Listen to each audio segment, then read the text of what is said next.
I just needed to start because I was taking thumbnail after thumbnail. It was getting a bit excessive. I'm like, I'm just gonna have to go with the last thumbnail for the live stream, even if I don't like any of them, and just pick myself apart every time I see it. But we are back. I came up with a bit of an intro, so also sorry for the echo. It's really freaking echoey. I hope this isn't annoying to listen to, but I'm gonna do the intro for the first time. I need to just get some confidence because I'm like not feeling confident, but it's obviously so much more stressful doing these talks as a live stream, but I just don't have the wherewithal to edit, and it just would never get done. Because even if I filmed it and was like, okay, I'm not gonna edit it up, like I'll just do it as if it's a live stream, like no cuts. Once I start watching, like it would be hard not to watch it. Once I start watching myself, I'm gonna want to edit the shit out of it. So we're gonna be continuing with the live streams. I'm neurotic, it's chaotic, let's talk about it.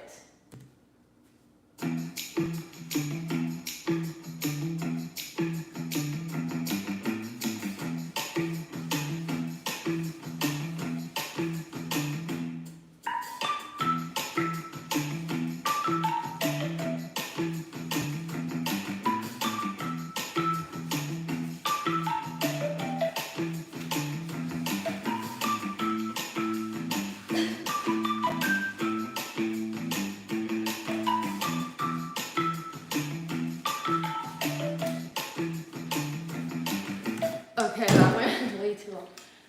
Okay, I'm in the basement. I'm supposed to paint.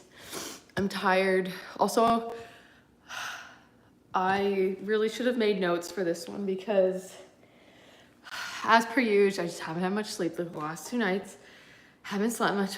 I'm just a little bit out of breath from the dancing right now, so I'm just gonna let that settle. I'm getting distracted by my own echo. I have a thing with sounds and I get really distracted.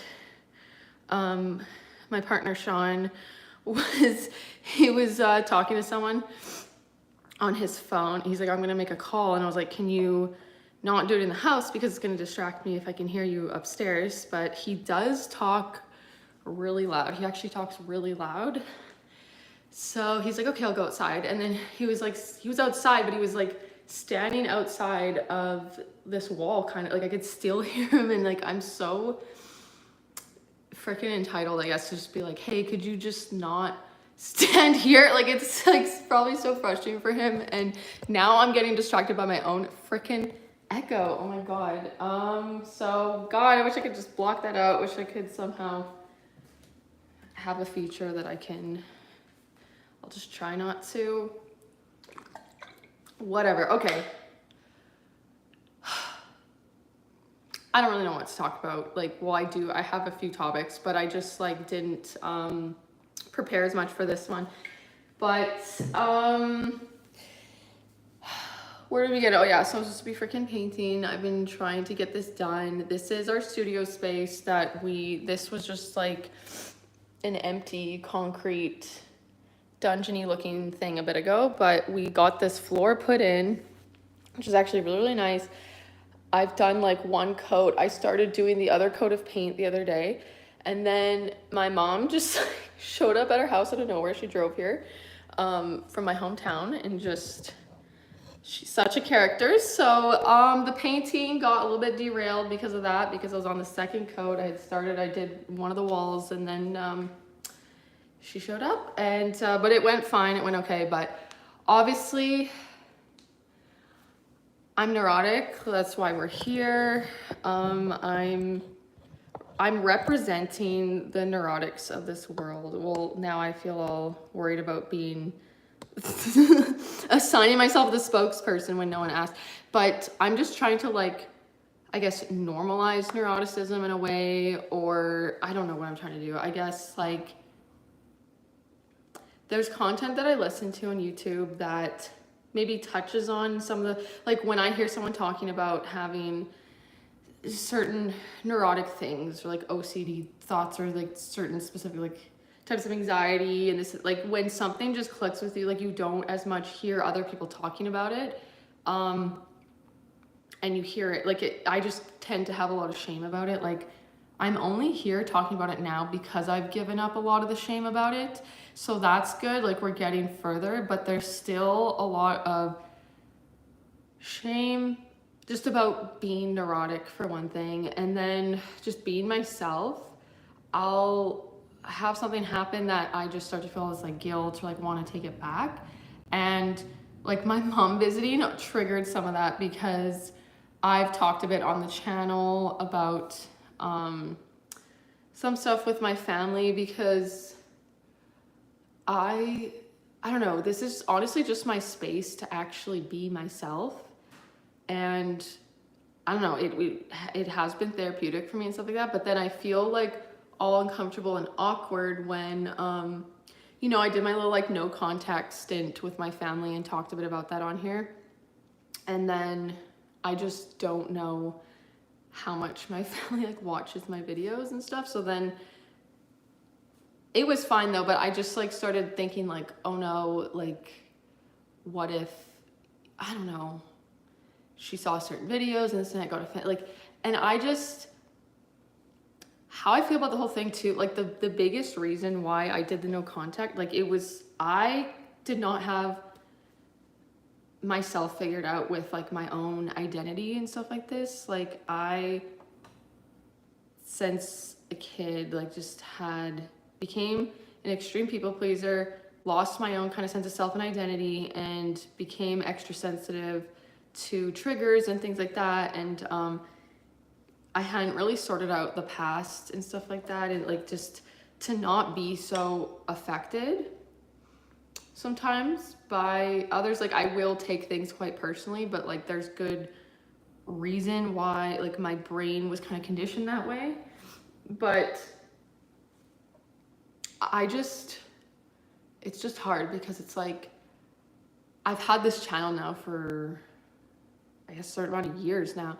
So, like, I told all my family, and then, God, yeah, just thinking about it, right? Because it's like, okay, I know, like, it's like, who knows my channel at this point too? And I changed the name of it, and I just hoped people didn't subscribe, like, my personal people that I know. It's just more awkward. Like, obviously, I don't know, maybe it doesn't make sense, but to me it makes so much sense that I'm way more comfortable, like, talking to people that aren't talking about stuff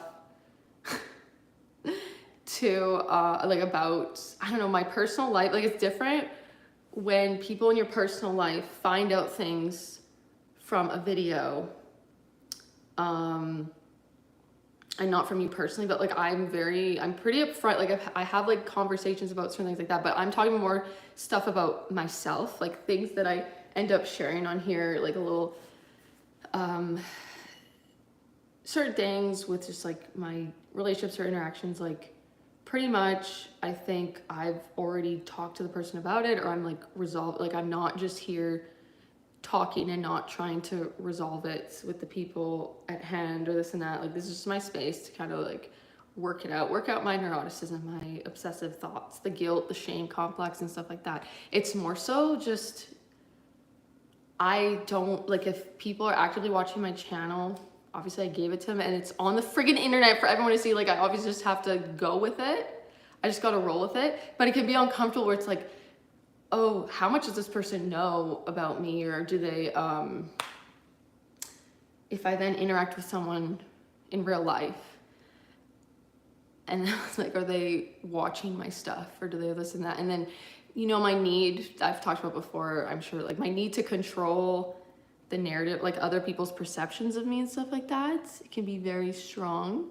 And it's just annoying when I don't think of things, and then all of a sudden I think of certain, it's like, oh, right, I think I told, you know, this family, you know, more distant family member about my channel even, and I think I told this person, and then it's like, oh God, what have I done? Because, like, what if people are seeing stuff and judging me, and, like, oh my God, they're judging, like, who gives a shit? We're not caring today, like.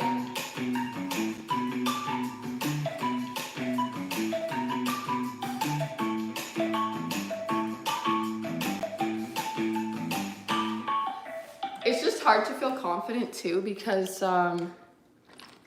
I'm human and I have an ego, and like, I'll admit this, if I had all these followers and I was getting all these views, I'd like feel all more confident and bolstered, but it's like, I know that shouldn't matter. Like, I shouldn't rely on that external validation and stuff like that. But I guess it's just almost, it's easier, I guess, if you feel like you have a community of people that just get you in some way. I just don't have a lot of friends. Like, not never, I used to have more friends maybe. I don't know. I've always just like had a few close friends, and then even then, some of my close friends don't live here. So there's like hardly anyone that I even hang out with, because also just people are busy, we got our lives and stuff. So I rarely hang out with people. I'm fucking a recluse pretty much, but I try to get out there in the world. Because I don't have a job. I don't like, we did the studio.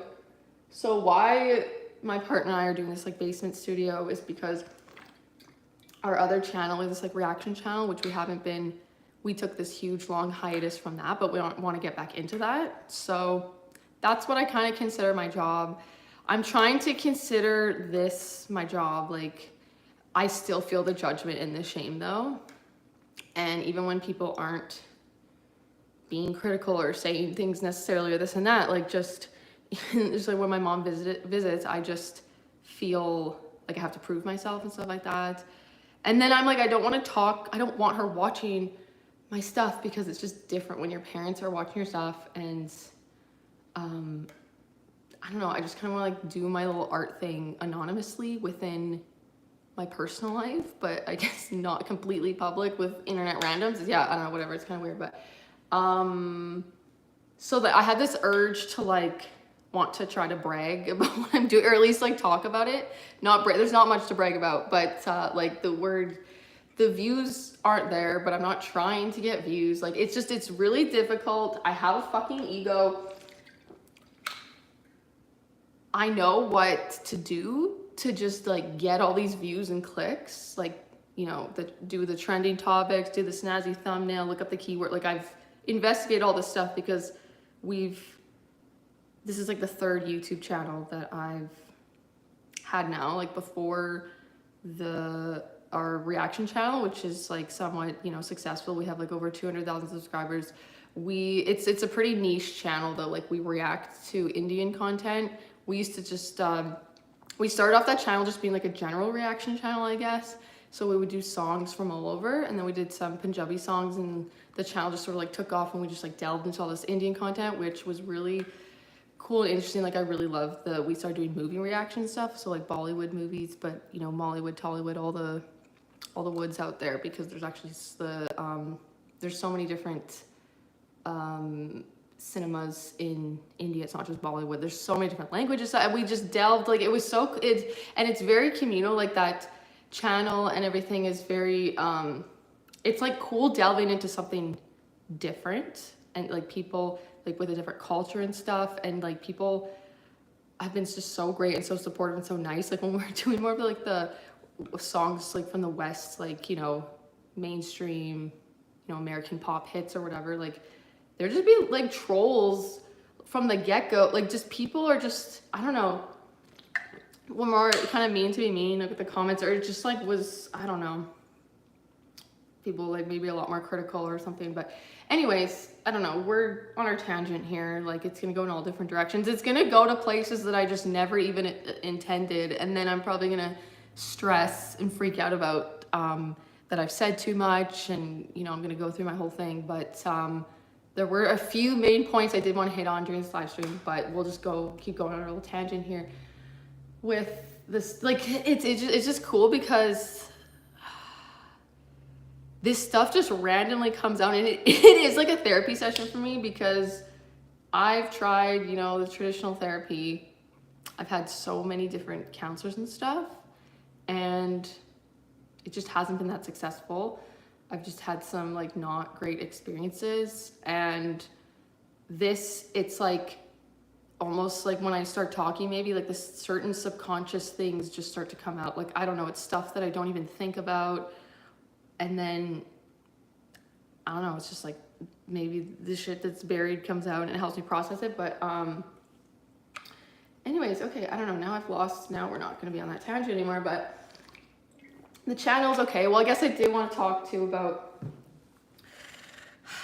like, I know what to do to get views, but it's really inauthentic for me. Like, I actually can't do it. Like, I don't feel comfortable being like, I could get views if I wanted to. Like, I know what to do to get to do that, but I actually can't. Like, my body rejects it, I feel, because it's not my path, it's not my journey. But I get envious, I think I get jealous, or I just feel like it's like I, again, want to control the perception of others in a way, almost, where it's like, you know, it's not like I'm trying so hard just to get like the views and the success, and then it's like not panning out for me, not working. It's like this super intentional choice to, first of all, live streams are not really clickable. Like, it's actually super awesome that I'm finding out, like, people, I do just like come up in their feed randomly. Like, people will comment and be like, oh, this came up in my feed. So that's cool. But I also think, like, if people don't even watch live streams really, like, it might be, maybe I'm coming up in people's feeds who regularly watch live streams, and people who don't, I don't. And then I like doing the live streams now as well, because I feel like it's, excuse me, I don't know if my family, I don't think they watch live streams. So it's like, maybe I'm not popping up in their algorithm, although if they're subscribed and they're like getting a notification, I think, when I'm live as well, like a normal video. But like, I don't know, it feels a little bit more obscure because, like, when you see my, like, it doesn't even, these live streams don't come up in like the regular videos section on my channel, whatever. Although I think I added them as like a featured section, so whatever. But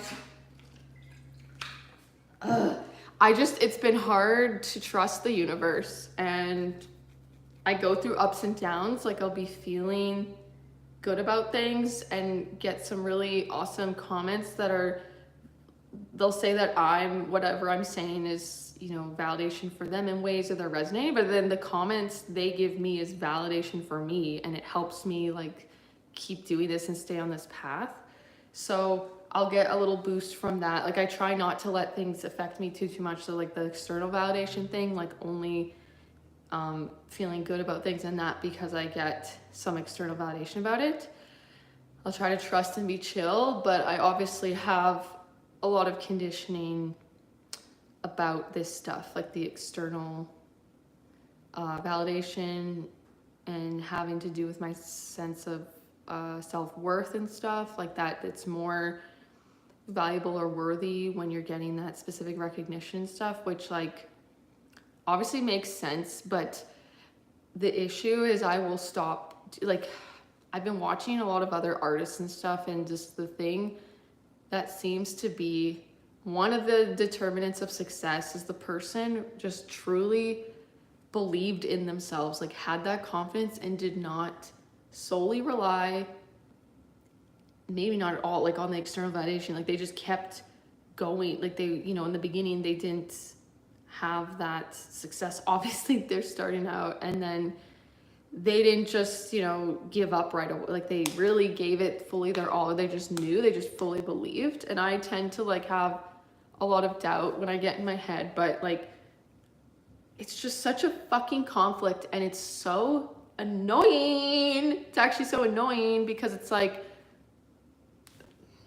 the trauma responses that I get, like the fear in my body feels very real and visceral, because in the past it just was more suitable for me to get through life not being myself and censoring certain parts of myself, or a lot of it, or also just like making myself kind of small and just trying to just get through, like, let's just get through this day. Like, let's just try to avoid drama and criticism, and it just would bring me down so much more. So I just like shut off all these different parts of myself.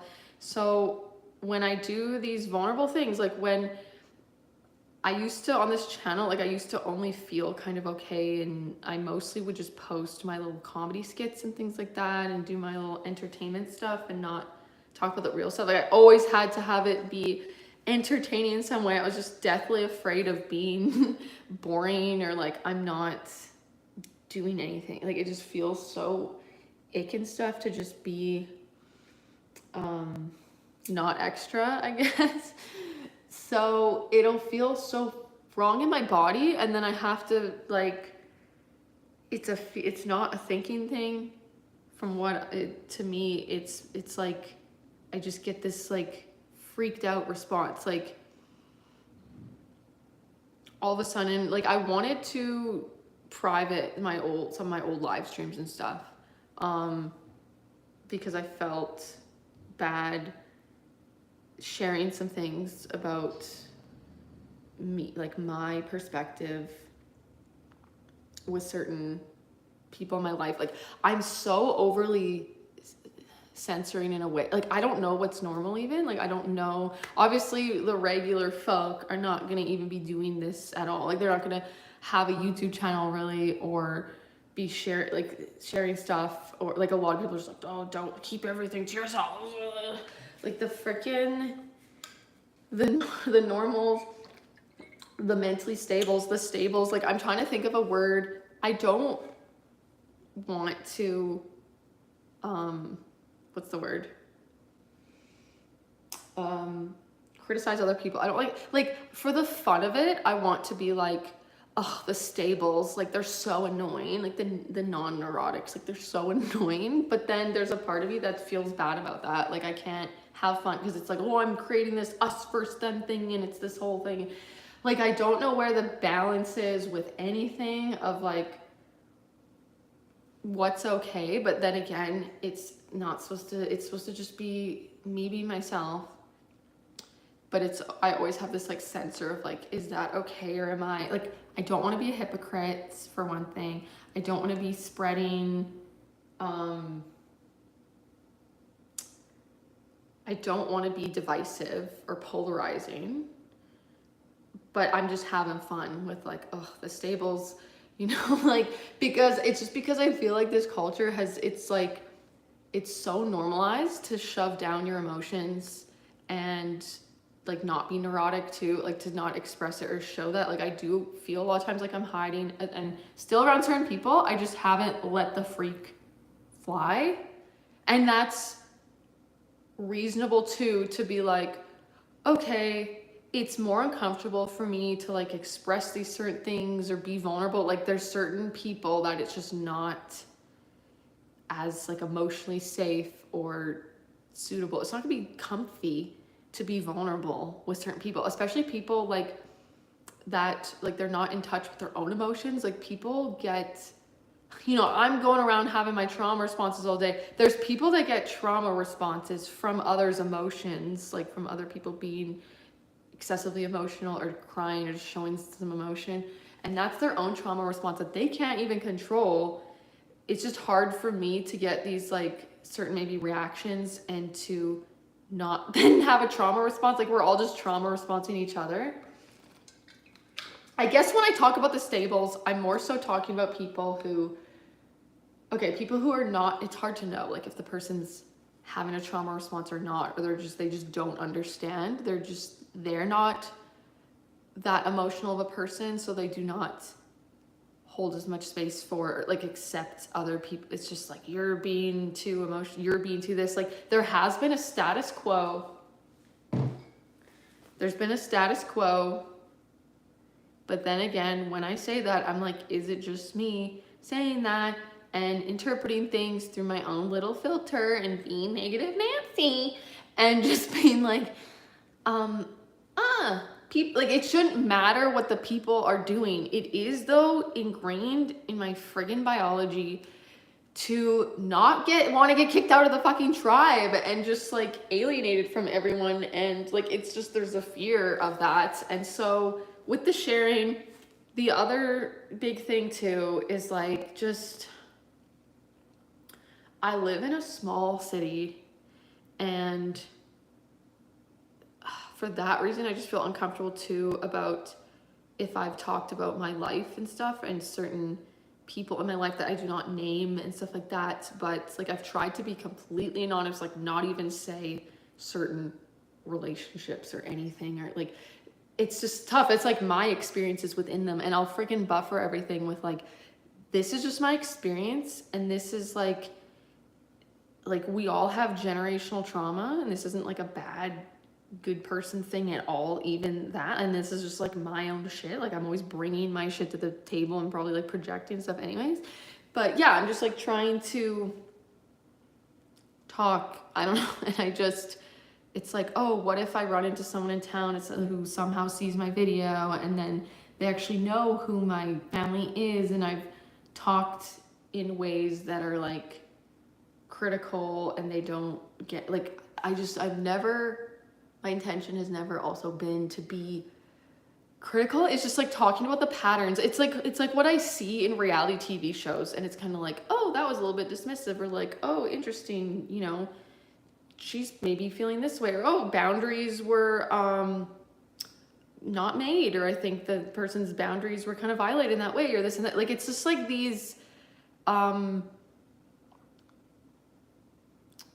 like, what's the word? I want to say like family systems, but it's obviously just also a general interacting antics with different people. Honestly, okay, so my neighbors were fighting the other day, and it was so much better than reality TV. Like I don't want them fighting, but I was just listening, and it wasn't just also like, I don't know, because I feel petty to be like, oh, it's like so entertaining to like listen to my neighbors have an argument or something like this or whatever, how they were talking. It was just more so like I was just very just observant and just enjoying.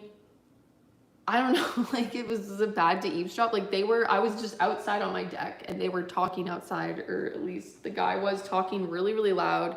And I just was like, he must not care that the whole neighborhood hears this, because he's talking quite loud, and he's like outdoors, and he could just go indoors and have this conversation. But I just want to do more of that. Like I wish I could I wish I lived in a big city for that reason. Like I do like a small city for certain things, like the more quietness and stuff like that.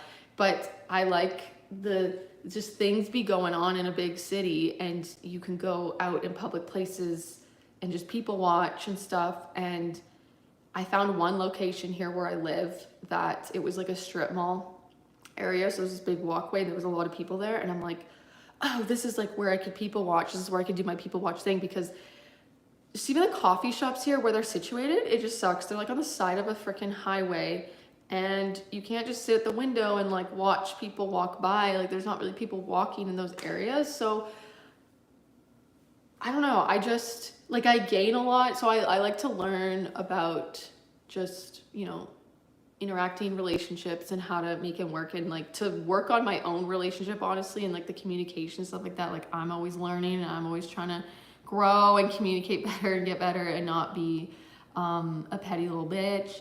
So I like to listen, I guess, to my neighbors fight to pick up on certain conversational styles, because like I didn't know these things way back in the day. That stuff was like really normalized, and like the vulnerability and being I feel like communicating more healthily, and yeah, like vulnerability and stuff like that. I don't know, that stuff was really not considered normal. Almost like it was like people were put off by it, and there's a reason that we're so into like reality TV and the drama of it all. And there's always drama, and yeah, it keeps things interesting and stuff, but it's like, I don't know, in our own lives, I feel it's similar. Like we enjoy the drama and stuff like that, or having, you know, we all got an ego and stuff. And so when you're communicating with a person, it can just be so difficult when your ego is so involved. Like that's when it gets to be this drama thing that can be entertaining in a way and stuff. But so I don't know, I'm just becoming more, I don't know, maybe I'm becoming less neurotic, but maybe not. Like I'm less drama, but so maybe I'm just bored sometimes too. And it's like, I'm also just get tired of trying to be better all the time, like always trying to check myself constantly. And it's just like I don't let myself be human a lot of times, I guess, but it's like I always want to be on top of myself, and that's where also the self-censoring comes from, and like not letting us have a little bit of fun and be like, ugh, the stables, like they just don't get it. Like it's like you're just like not anxious all the time, like okay, boring, okay. Like I just feel like that, you know, mental rigidity and just the toughness and like never showing your emotions has been really celebrated in our culture. So I'm just creating space for the neurotics, the chaotics.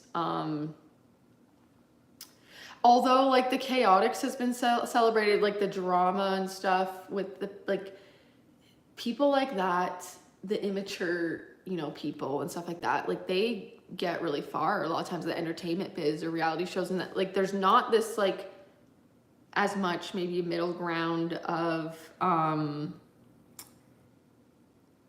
it's like it's sometimes it's interesting how the immaturity and the chaotic stuff can be almost more accepted than the balanced, more healthy communication style too, because when people are trying to be all immature and petty like that, I think they get pretty put off with like someone not wanting to fight with them, like to do the same shit as them or like stoop to their level and stuff like that. So then they just use it as an attack over you too. Like, oh, you're crying? Like, oh really, you're gonna cry? Or like, oh come on, like, oh my god. So it's just annoying. And who is even actually mentally stable? Like, are people mostly just shoving down all their emotions? And it's just not stoic in my opinion. It's been really praised and stuff to like just carry on, like just like work your body till you're just like crippled, and like this overly it's so uncomfortable for me to just say this because I just know there's people that are going to be like have that mentality of like just keep going and just like just I don't know, that's I don't know, I guess I'm like worried of being considered lazy and stuff, and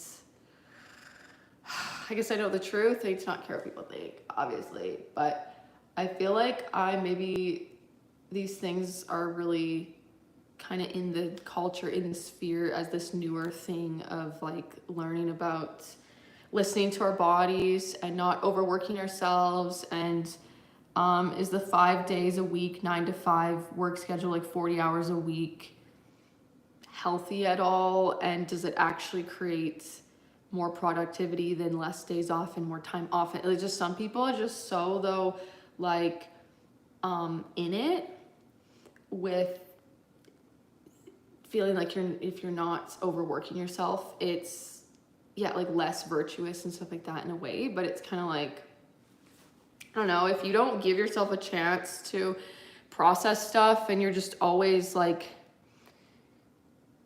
just keep going, just keep trekking, and just nope, like I'm hardworking, and like I feel like a lot of these people end up with certain diseases or autoimmune or certain cancers and stuff because like I do feel like that stress is being just suppressed and like not actually being dealt with, or like they're not, like at some point you just can't do it anymore, like you get burnout and stuff like that.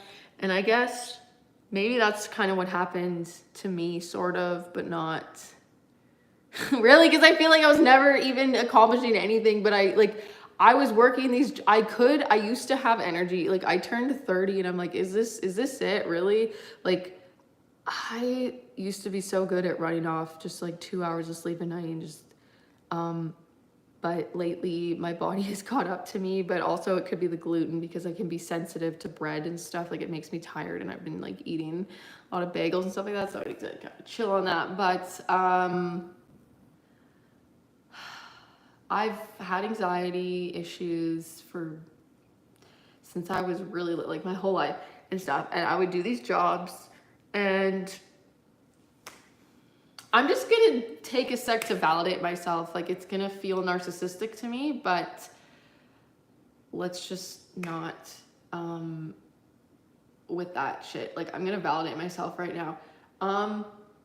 Because for the stables, it was a whole different experience for the stables working the jobs that I did versus me doing it, because I literally had 24/7 anxiety.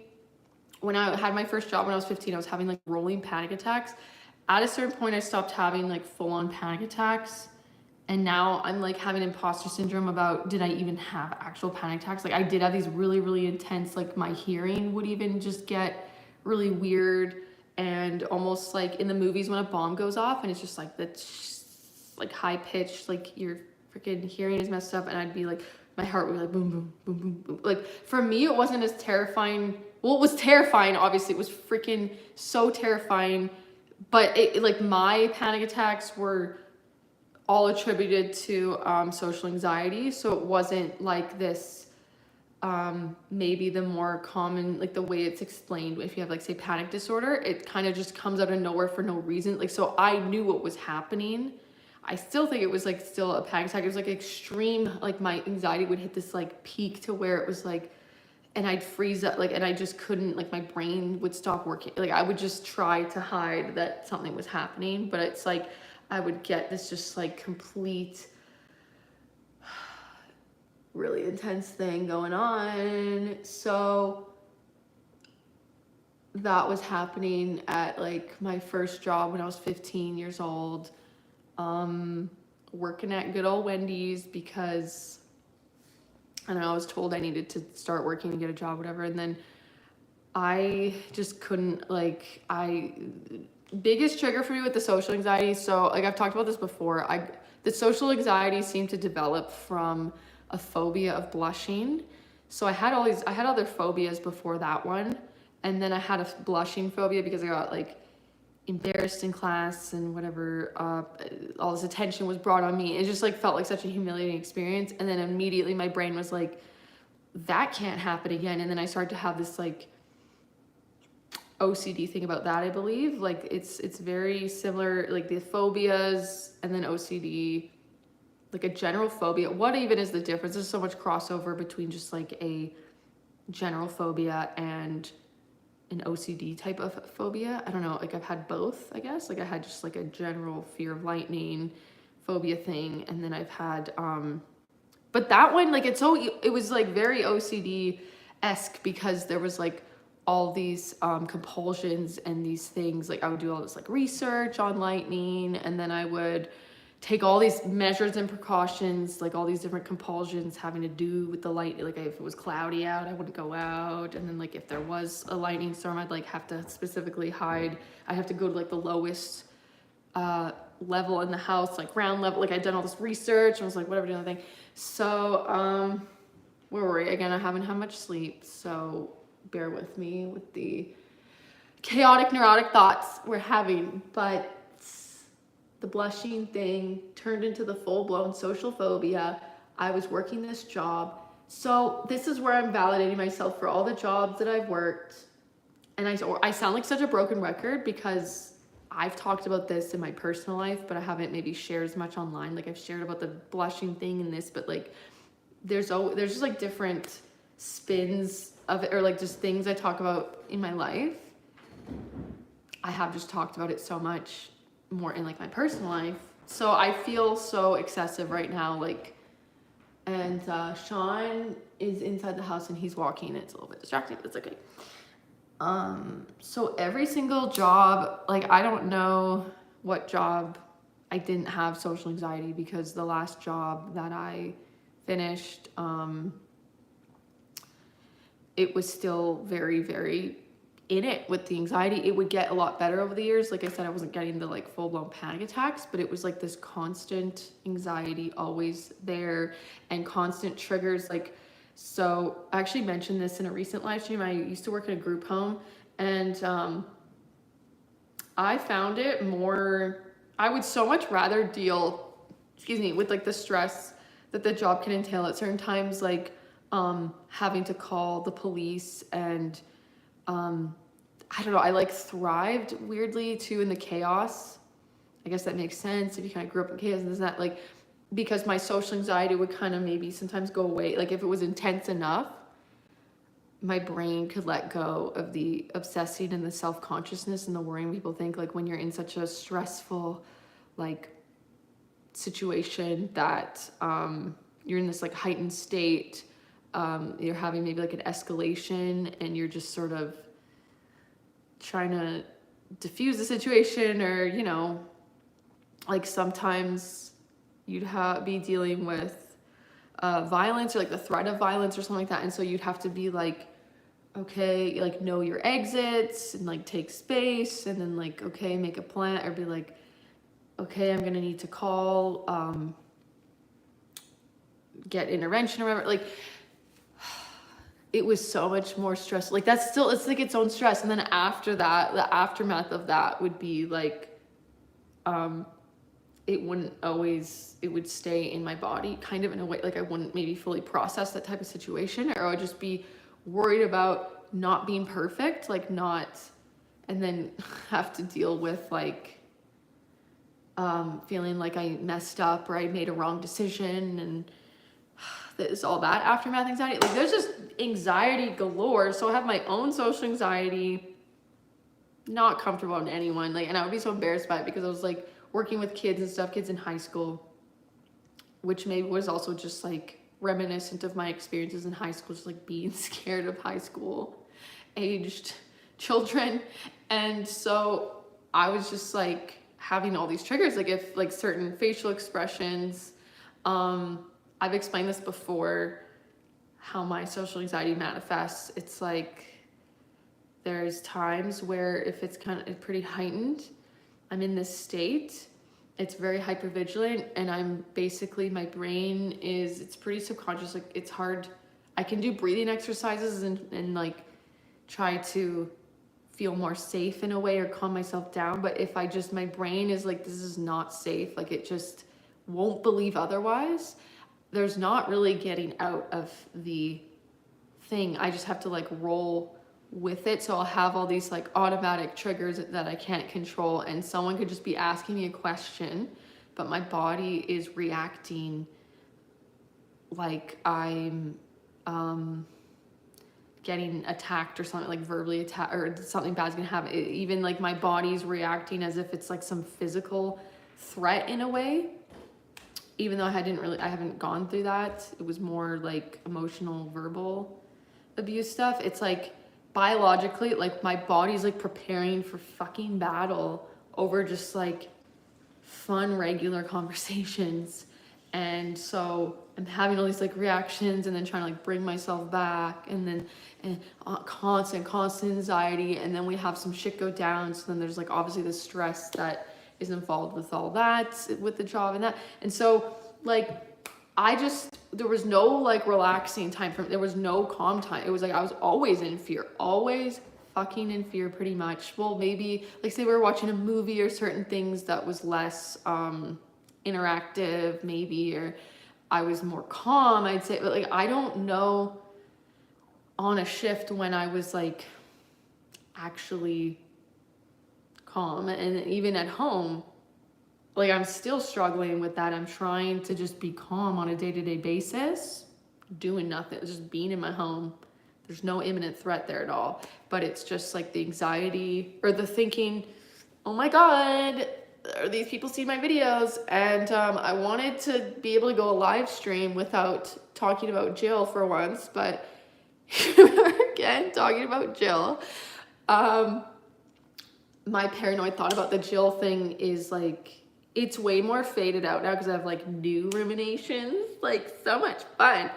But I was having a thing I wanted to talk about in regards to that. Like I got paranoid that why she never texted me back, why she ghosted me, was like, for some reason, I never told her my channel name from my memory. I never told her maybe even about my personal channel. I maybe only mentioned like the reaction channel, and I don't even think I said the name of it. And she does not seem, she didn't seem like someone even like actively online or into YouTube as much. She wasn't that interested. She didn't ask me what it was called, or she didn't like look me up. I just worry though that the algorithm shows me to people in my city, and it's a small city. It's not like freaking LA where you have like millions of people. And so the chances of like someone in that city that you personally know that are going to see your video. But my fear is reasonable because I was at the gym one day and a guy that worked at the gym was like, oh, hey, he basically said he knew me from YouTube, and I assumed it was the reaction channel. But because the guy we have a lot of Indian people actually in our city. They come and they study and stuff or work. And so I'm guessing he was Indian, but I don't want to also, he could have been from somewhere near that, like Bangladesh or whatever. But he looked, it just seemed like, I was like, oh, we actually have run into multiple people in this city that watched us in India that came over, and then they see us and they're like, I know you from Rabbit Hole Daily, like I've seen you on YouTube, like, so it's a common thing. So I just immediately thought like, oh yeah, we react to movies like with my boyfriend, and he was like, no, it's just you. I think he said he saw, there's a video, it's a vlog, it's a busking vlog. I was in Vancouver and I was just busking and I edited this video. So he said that he saw my this channel before I changed the name. It used to be called Her Habits. But so a guy at the gym, just working at the gym, somehow found this. It just like popped up on his feed, basically. It's like what he said. Like, I don't know.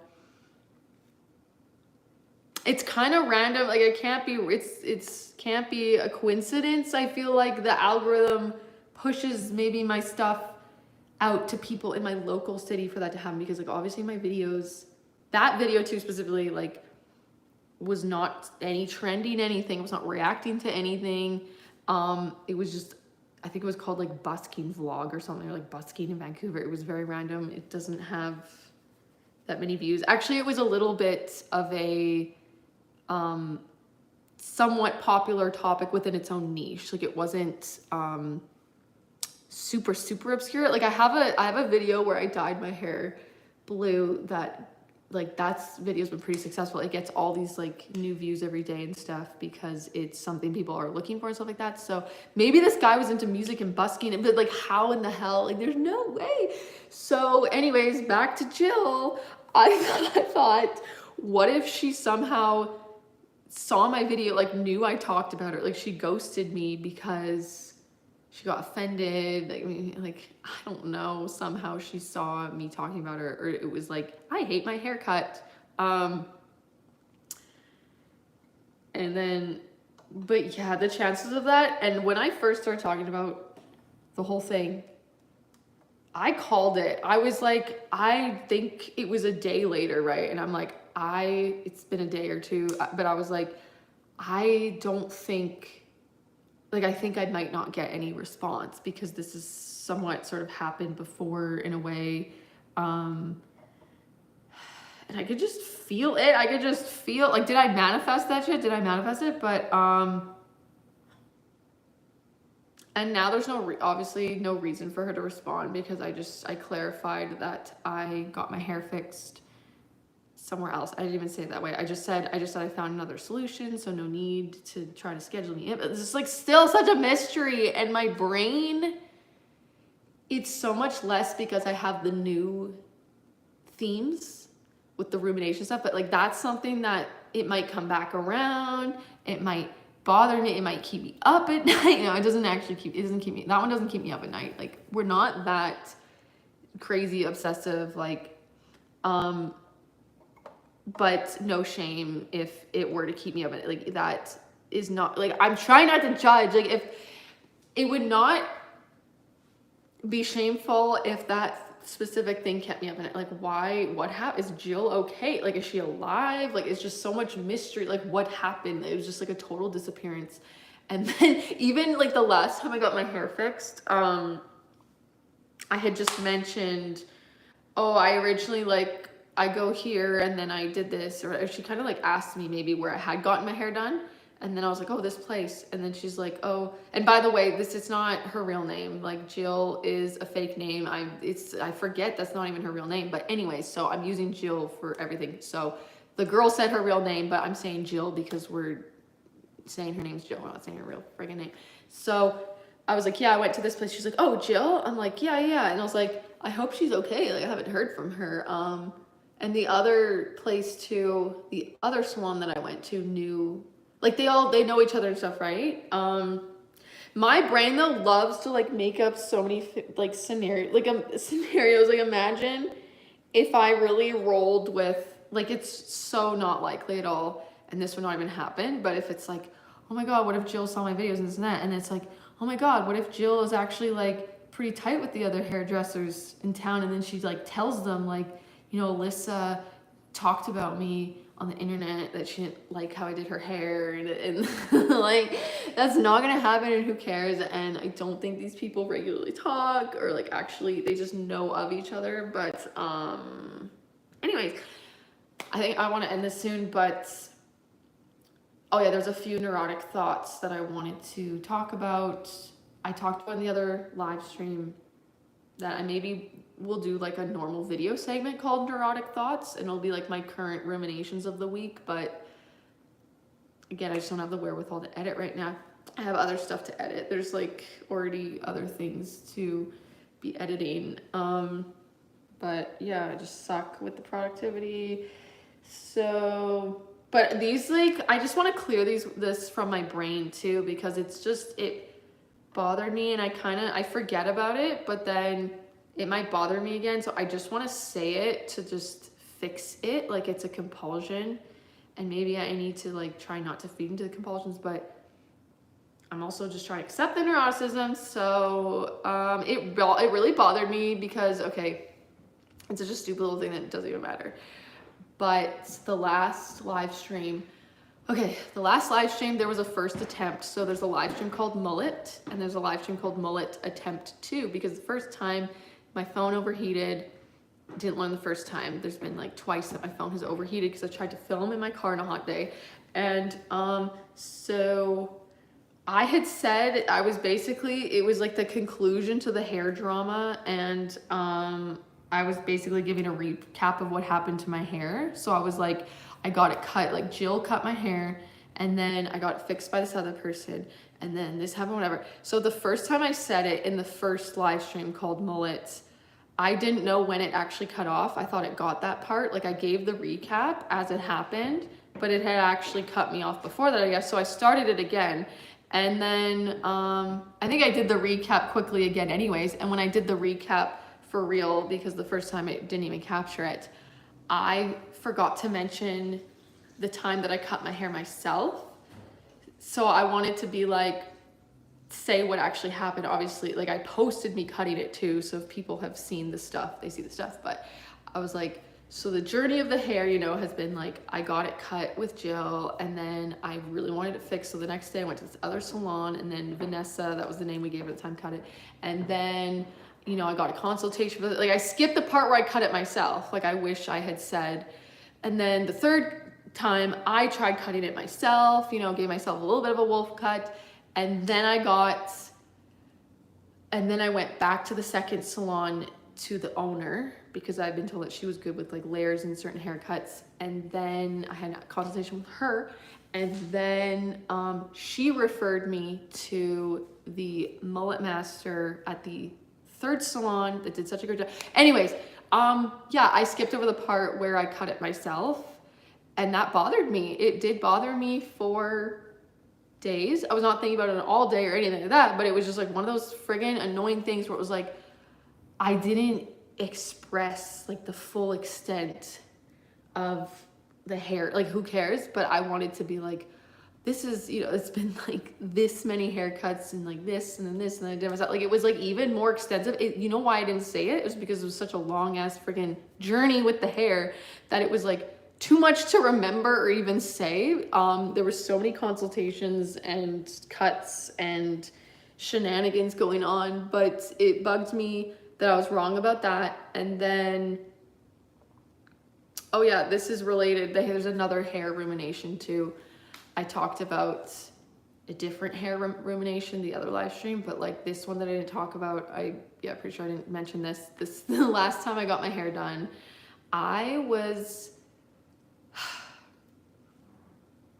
it it was just embarrassing. Like, I feel like a loser for just doing shit wrong sometimes and showing up to a salon with greasy ass freaking hair, because the hair is such a thing. Like, I have a live stream saying I'm not going to shower again because I have been washing my hair with distilled water. I have been technically showering now. I was doing it in the bathtub. I was washing my hair with bottles of distilled water in the bathtub because I've had hair problems for so much of my life that I cannot figure out. Like, my hair is either, it's like really dry or really heavy or whatever. Like, I thought it's got to be the hard water screwing up my hair. Finally sort of realized that. So I was like, I'm just determined to like only wash my hair with distilled water. Update on that. This is like another additional slight rumination to all the other fucking ruminations. I'm going to lose track of the ruminations. These thoughts just happen, you know, sometimes here and there, but there's a thought of that I lied or that I'm lying because, like I said, like I'm showering again, and there's a live stream called I'm Never Showering Again, but technically, like, I'm still washing my hair with distilled water. I'm just doing it in the shower now instead of the bathtub so that I can get my shower in and all my other shenanigans I need to get done, and also not be freezing cold with this like cold ass distilled bottled water just like on me, just sitting in a bathtub and so uncomfortable. So I basically just like stand, I try not to get the shower head on my hair at all, and so I have my jugs of distilled water and like a cup that I fill up with, like, I just dump it on my head. Like, I basically, yeah, I have a shower, but I'm not using the shower water to wash my hair because it's got freaking mineral buildup, hard water that was screwing up my hair. But I still can't figure out my hair. Like, I thought that was the answer, but I've still been having issues sometimes with like dryness or heaviness, and I've been doing it all wrong. And what will help my hair to get more soft and stuff and not as coarse is I do a pre-oil treatment. So I used to have squalene oil, it's called, excuse me, just like pure squalene oil that I would get from the Ordinary. That is this very nice light, oil that I would do before and even after the shower. So I'd like put this oil on my hair before, and then shampoo and conditioner, like fully wash my hair, and it's nice light and it works. I have this other stuff, like I ran out of the squalene and I didn't stock up, so I have this I know, it's just like oil blend, and it's saying it's for hair, but it's actually really heavy, and I just didn't fully figure it out. Like, I thought it would be fine to do as a pre-treatment because I'm fully shampooing, like washing the oil out. But yeah, I didn't want to go to the hairdresser with like really just dry, tangly, it's just sucky hair. So I do this oil treatment beforehand with the sucky oil because I ran out of this good squalene stuff, but I thought it's heavy, but it'll just shampoo out, but it didn't. So I get there and she's just like, yeah, so, well, first I have scalp eczema. I have so many freaking hair issues and head issues. She's like, what's wrong with my skull? A lot, like the neurons is in the brain, and then the hair attached to the head, and like there's something fucking wrong. Like, what is going on? She was like, okay, I said I have scalp eczema, so I'm like allergic to a lot of different, sometimes I can get a reaction to shampoos and conditioners. Like, the one I have is gluten-free.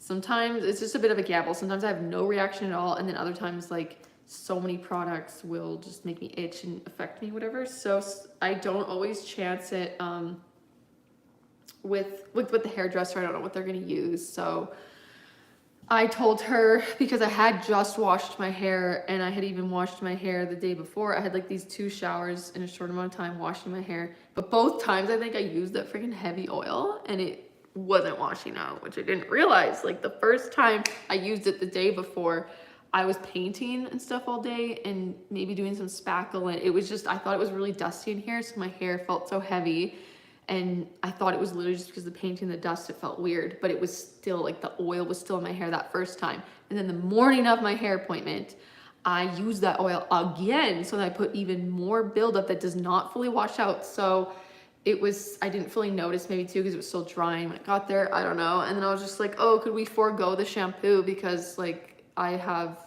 scalp eczema, and I did just like wash my hair and stuff. And she's like, she was like, we could forego the shampoo and stuff, but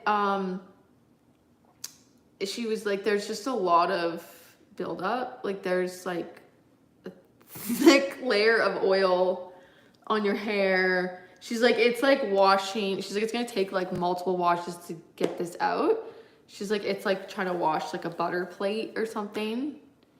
So I was just like, why the fuck did I like, I always tend to like overdo stuff too. I overcompensate. It's like, oh my God, my hair is so dry. Let's just like put all this oil in it. And then it's like too heavy and oily. And then probably the reason why my hair was dry is because there's probably always this like buildup that never got off. So the hair couldn't even get the moisture in and stuff like that.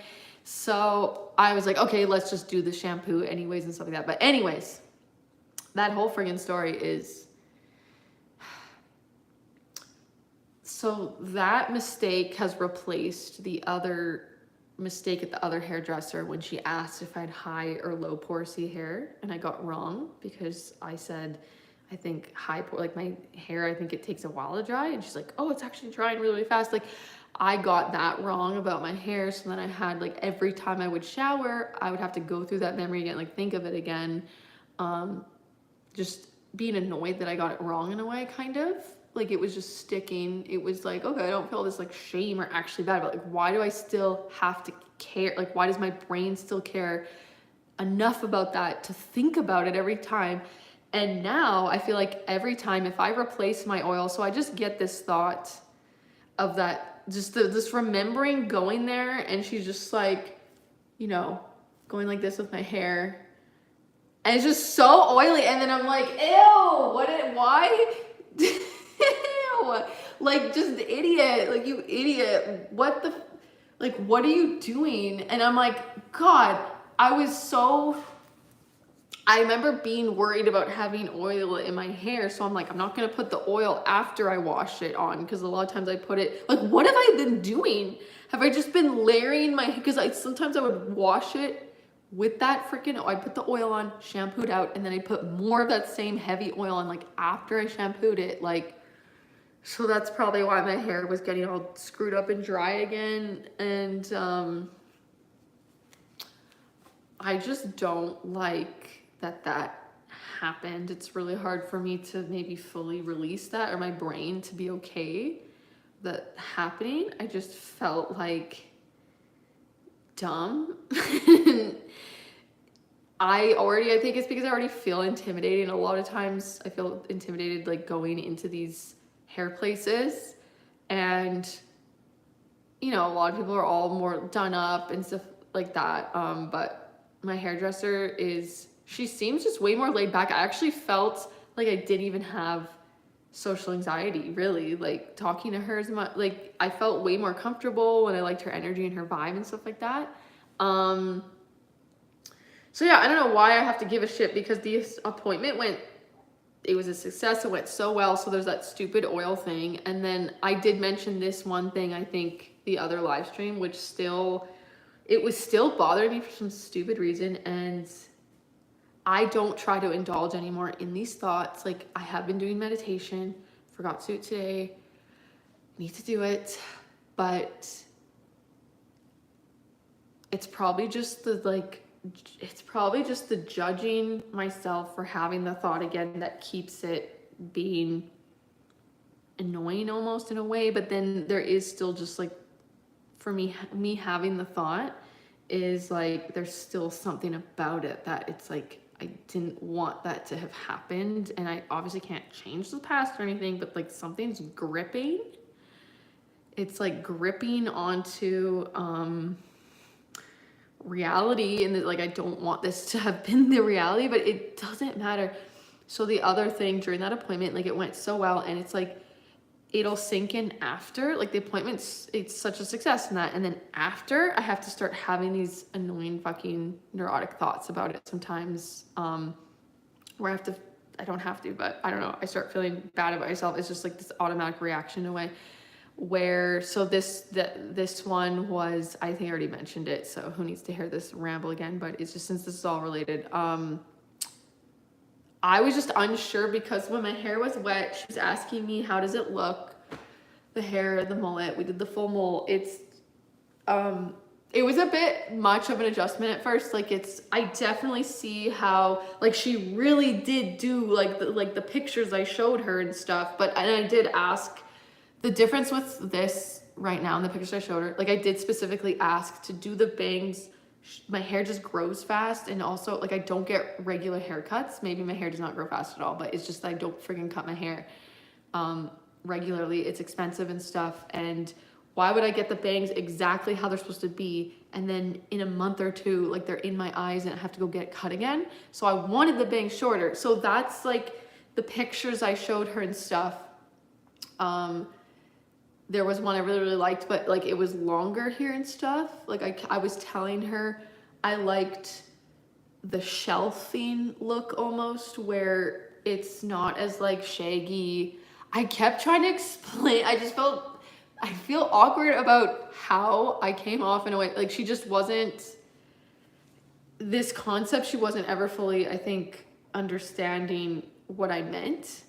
I remember saying like, I don't want it to be too mullety, like rounded all around my face, like really shaped, I guess. I don't even think I used the word shaped. Now I'm explaining it better maybe. Like at the time I should have been like, I don't want it too shaped, like sculpted around my face in a way. I brought up examples. I was like, oh, you know, when Miley Cyrus had the mullet, like I wanted it to be like, I guess more just a wolf cut and not like, I don't know, am I making any sense? But the thing is too, it's like all relative. My hair is so thick. So you have to take chunks out or it's gonna be so crazy poofy. Like you can't just have like one layer and then this other stuff layering, like the top have like literally one layer. You do have to do other layers or hidden layers.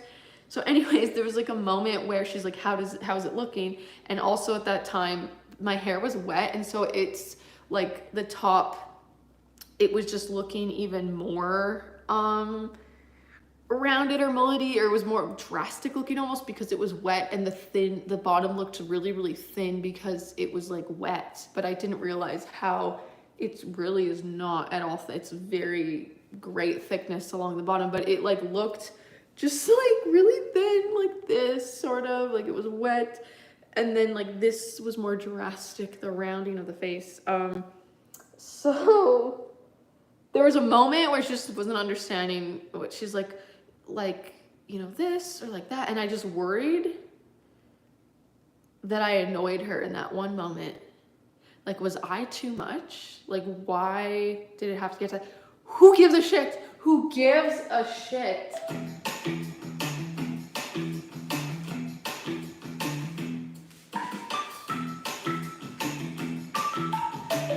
She's not thinking about that. She doesn't give a single fuck. She's not thinking about that. Who cares? But I guess I cringe at myself in that moment for just like not making sense. And I was like, I don't even know what I'm talking about. Like I'm probably explaining it wrong, but I was trying to tell her what I meant. Like, okay, my hair's great because it'll grow too exactly into like maybe how I fully imagined it. But I also, again, wanted to get it like shorter, the bangs, so that the haircut lasts longer. But like she did, like, see how this is, it's not as like hidden layers in a way. It's like more, maybe I'm wrong, like shaped, or it's like shaggy. I don't know how to explain it. It's just like, I think I did end up saying too, I'm like, okay, you know, like a shag, like where it's all like perfectly like feathered layers, like fully around your face. Like I don't want that too much, like sculpted or whatever. I didn't even say the word sculpted, but she just wasn't understanding. And like, but I have to judge myself, obviously, and I have to be like, Alyssa, you did something wrong for her to not understand you. Like there's something wrong with you, that you were being cringe, you didn't explain it right, and this and that. And it's not true, and who cares? But just the thought popped up, and then there's just like a little feeling in my body sometimes of cringe in a way, and it's just like I re-experienced that moment, and I just, it's annoying. It's just like, we need to not anymore. I hope after fully talking about it, because I feel like I just didn't even explain it well when I talked about it in the last live stream, because I was like more frazzled by it that I couldn't even fully give the full deets or actually explain. I had to like probably talk so fast and just cut over myself. cut myself off and not fully get it out, because it's like this embarrassment to even, I don't know, say out loud. But this is about being neurotic and chaotic and just talking about it and not giving a fuck. And I gotta freaking paint because I need to get the shit done. If you've been following along, my closet is still not painted yet, but I did a tad little bit the other day before my mom showed up. So yeah, I decided on painting the closet dark because we got this color for the basement. So it's like a very dark, it's almost black. It's like a charcoal. So I'm doing my closet upstairs and my room's white. I'm doing the closet charcoal, but fun fact, like, okay, so I was also, had been talking about, I was painting the trim of my room. So I'm doing the trim white and stuff. And then I was trying to decide if I want to do my door, the white, like the walls and the trim, or the charcoal, like the closet. And I think I need one more charcoal thing to tie it together. Although I was going to have like accent pieces in a way, like maybe a light fixture that's like black, and excuse me, maybe some shelving that's like black or that. But I don't know, I just thought it'd be fun to do a dark door maybe too. And the door, the white gets like scuffs and marks on it. Like I feel like the door is more likely to get like dark marks than the walls are. Fun fact though, guys, because I think I'm gonna paint the whole freaking room again the same color, but I probably had mentioned like it's blotchy, it's not perfect, and I was okay with it. I was willing to settle. Perfectionistic me was gonna settle, but the thing is, I might as well just get it freaking done now, because I'm gonna be putting in the big IKEA shelf that I keep talking about that's gonna change my fucking life, because my shit is all over the place. I have to get the painting, and I'm actually getting the carpet in there is really old and tattered and stained and stuff. So I am very privileged and lucky to be, Sean is sponsoring my flooring in my room, the new flooring that I'm gonna be able to get. I found some stuff that's pretty cheap, and actually we're supposed to go check today if it's still there, and it looks pretty cool. I think I've decided, because it's so hard to commit, you know me, so hard to commit and decide on what to do. But yeah, the flooring, first I was gonna go for like a slight cherry kind of like we're doing vinyl. This is vinyl, this floor, so we're just gonna go to the same store, I think. And I wanted to do like a bit of a warm tone, like almost like, see the unfinished ceiling there, that, but stained, like that's unfinished wood. Like I thought of maybe that color a little bit darker. But I'm honestly, I think I'm gonna go with a light oak vinyl wood looking floor, because I found one at the store. It's like $1.99 a square foot, and it's got these grayish ashy tones in it. So the light oak, it'll look good with the white, and then the ashy, like honestly charcoalish tones in it would go well with the fact that my inside my closet's gonna be like that dark charcoal. And yeah, the closet is just like, it's an important feature, because my bed goes in the closet. Like I took my closet doors off and everything. I've been actually sleeping with my bed like coming out of the closet space, because it's like my little cove nook. So that's gonna be very visible in the room. So I kind of want to like tie the colors together. So yeah, the flooring I think will like tie everything together, whatever. So that's that. But yeah, I'm gonna paint. It's just never gonna. Let's not be negative, okay? Let's not be negative. It's not never gonna ever get done. I just need to I need to believe in myself, because I did this, like I did the one coat in here in a day. Like in one day, I did the whole everything in here, the first coat. And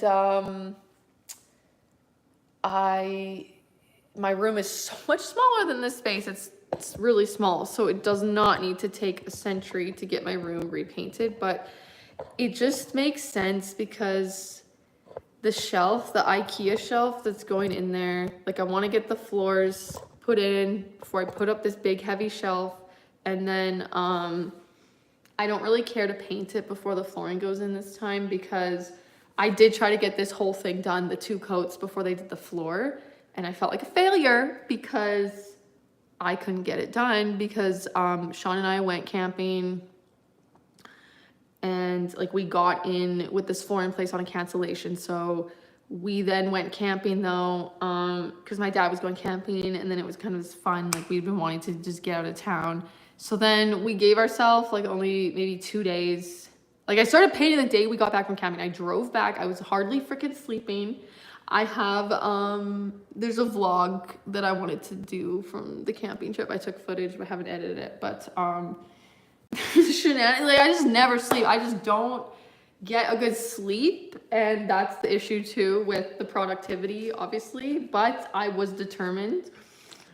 I didn't want to let Sean down because this studio is for the reaction channel that we are finally going to be revisiting again, because we've been on this like literally like 6-month hiatus from the reaction channel.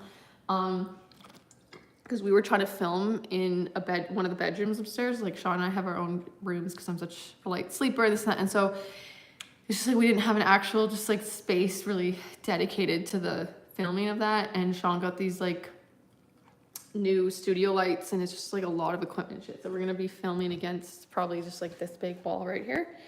So anyways, we gave ourselves no time. We had no time to try to get all the painting done before the floor went in.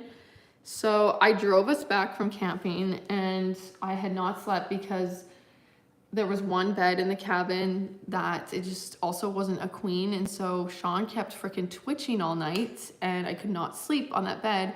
There was another room with 2 bunk beds, and both of the bunk bed mattresses, unfortunately, were like, I don't mean to be picky, but to me it was pretty bad. Like the springs felt like they were like poking through it, and I'm just like such a sensory person. You know me with the sounds and stuff. It's like the touch, taste, feeling. Like I'm just too much stimulated by these. Like it's just, I feel those springs like annoyingly all night. Like I just can't freaking sleep. So I didn't sleep. But I got to see some cool pelican looking birds in the morning on the lake because I was up super early because I didn't sleep. But anyways, I was like, had no sleep this trip, hardly. Like I had like a deficit the last 2 nights. Like Sean did give me the nice bed because he seemed to be okay on the uncomfortable twin bed. But I drove back that morning. I had like no sleep, and it was I had to concentrate. The road was just kind of sketch, and because we took my car, because Sean, I have a standard, and he has briefly learned how to drive standard, but by no means comfortable actually going on the full-on road with the other cars and stuff like that. So we took my car because Sean's car was not, it needed an oil change and stuff. So we just like took my car. So I had to drive, and I was just so tired. Like I drove us there and back. It just sucked because it was like we couldn't switch off driving. Actually, it wasn't that far. It was only 2 hours away. Like I'm complaining for nothing. But the same day we got back, like I started the painting that night, and then I was up so late that night, and then I still didn't finish the 2 coats because how the hell. And then this is Sean. Sean comes down here. I just finished the 1 coat. It's like midnight. The guy's coming in the next day. Sean said he was coming like around noon or something, but he ended up being here earlier, maybe like 9:30, like in the morning time. And I was like, we can't cut the painting. We're not doing this at the last minute. Like it needs to dry before the guy gets here too. And mind you, I don't plan shit well. Like my freaking hair appointment was the same morning. My hair appointment was like 9:30, the last haircut. And I'm like, I gotta finish this painting before this guy comes here to do the floor and this and that. And like, I just finished the 1st coat. Sean comes downstairs and starts talking about the 3rd coat. Like as if, he's like, oh yeah, and then we'll do a 3rd coat and this and that. And I'm like, it's fucking midnight. The paint takes at least 4 hours to dry. I just finished the 1st coat. Like what in the hell are you talking about? It's just so much pressure because I felt bad. Like, you know, we had just concrete in here and we were getting the floors put in. So it was like, I did want to get the painting done ahead of time because it's like, then I don't have to worry about getting paint on the new flooring and stuff like that. But it didn't matter. And it was actually it was good that I didn't get it done because they got glue on the walls and some scuffs and stuff when they put the floor in. So it was good that I didn't do the last coat yet. And the second coat is fine because we primed the shit out of it too. Like Sean did 2 coats of primer and then I did a 3rd coat of primer. And then it's like, we're not doing 3 coats, we're not doing 6 coats. Like what's the hell, what's the point of the primer? Like this paint is a paint and primer in 1-for-1 thing. But like 3rd coat, my fucking ass. Anyways, it was up to Sean's standards. Thank God the 2nd coat, because I was like, Sean, I really don't think we're gonna need a 3rd coat. Like, please don't do this to me. Please don't. Like, I just need one success in my life. Like, do not set me up for failure. But, and then I compromised too, where I was just like, if for some reason, at the least, I'll get like the wall that we're filming against really, really good. Like maybe I could do 3 coats on that if it's not up to your standards, and the rest, like I can just get it done at a different time. Because I still want to do the trim on the windows. The windows have like white trims, want to paint those. And then there's some trim around the door that I have to finish. I just like the bottom, that's only 1 coat too, because I was trying to do it before the floor went in, but God, okay. I think I'm gonna get to the painting because it's just been so much, you know, when you just want to be done a thing and all you do is spend all this time mentally preparing for the thing and you just don't ever get started. Is that just me? Is that just the ADHD?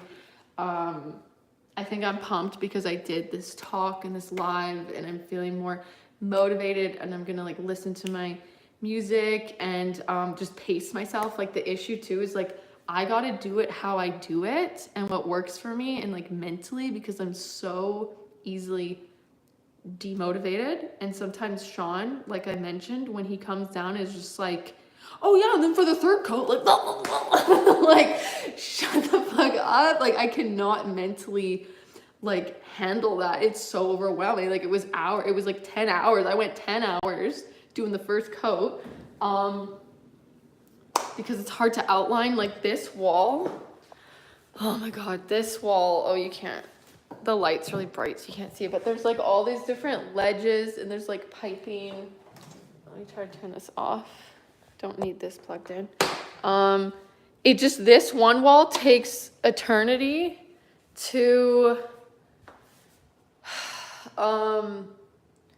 kind of outline, and I painted the pipes too, just so that it blends in. And then this electrical box, I did that the same color, it matches. And then yeah, but now it's the 2nd coat, I believe it goes a lot faster. And then I found a better technique because, well, you know, Sean did come down and gave me some pointers. He pointed out some things and he was kind of like, oh, you should use like the small roller when you're doing the cut line, because when you're doing, it is just so annoying when you can see the brush strokes. Like it's really bad here. It's really bad. Like that's really bad. Ew. Okay. So you got to do the outline with the brush, and it really just does not go in thick. And it's like, that's the issue that happened with my bedroom when I painted it. So the top, like it's blotchy because I didn't prime it either, but I was painting it. It was light blue to begin with, and I was painting it white. And the paint says paint and primer, so I was like, why do I need primer? But it would have been way, way better. It is nice. I feel like you get more of such a solid color when you actually prime it beforehand. So, but yeah, the thinness when you do the brush definitely just like, it's a turn off. It's like, ugh. And that's the thing, is like you don't necessarily need an extra coat for the whole thing. It's just the outline looks like shit. So sometimes maybe you could just get away with like just doing a 3rd outline thing. But anyways, that was not necessary because we changed the technique, because Sean gave me a little pointer and was like, why don't you also use like the little roller on the outline areas too? So there's obviously like a little part that you cannot get with the roller because, you know, you don't want to go all the way down to the edges and screw up get paint on the floor and this and that. But so this wall's the worst because halfway through I changed up the technique. So I would do the brush. Where did I start doing it? So yeah, this wall is all just 1 coat, but do you see how much better the cut line is, because I did the brush and then I went in with the small roller after the brush, which just takes an extra bit of time because you're doing a whole extra thing in addition to like using the brush. But I'm more confident to just like go quicker with the brush. Like I think I was spending too much time too, like with the brush, like just you try to keep putting on it thicker and going over and over it almost, but then I would make it worse because I would like wipe it off in a way, it'd be more streaky. So I think honestly the small roller method in addition to the brush is almost faster because I just like go pretty quick with the brush, and I also don't have to go as thick with it because the roller's like wide. So that's the technique, and I'm glad that I'm doing it. This was the other issue with Sean and I, is because he doesn't always let me do it with my balanced way of trying to get a good sleep so I can be energetically prepared. Like it'll be like, you know, we had the camping trip. I was at a sleep deficit from that. And then the night before my hair appointment, I was up all night painting. Like I was done at 1 a.m. or something. And then I ate and I was kind of up and I was just too stimulated. So I honestly like hardly got any sleep that night, like 2-3 hours, maybe 4 max. I don't know. I was at my hair appointment at 9:30 in the morning, and then I just don't nap. So I'm like up that night. And then I was kind of like, I need to just reset. Like, I think I should just, I'm like, I don't want to have an ice cap at 7 p.m. and be up all night again. And I just never sleep properly during the day. I'm not a sleep-in-er. I'm an all-nighter, but I am not a sleep-in-er. So I could be up all night, but it's not like I sleep the same amount and just sleep during the daytime. Like I'm very much an early riser type of person. And when I'm on a schedule where I go to bed earlier and like I sleep the best, I have the best restorative sleep when I, you know, fall asleep by maybe like 10 p.m.-ish or something, get up at like 7, 8 a.m. But ideally I want to be getting up at like 5 a.m. That's what we're resetting today. My mom had to leave this morning very early, so Sean and I both just stayed up, got 5:30 sharp. So, but there's like one point I was gonna make. This is like so rambly. This is like so much footage that no one asked for, no one needed, but here we are. It's gone. I think it's gone. Oh, it's gonna bug me. I don't know if I think about it after the live stream, like, oh, it's like one thing that like tied this thought together, and it's gonna really bug me. But anyways, okay, I'm gonna get started here with the painting, and we'll see you later.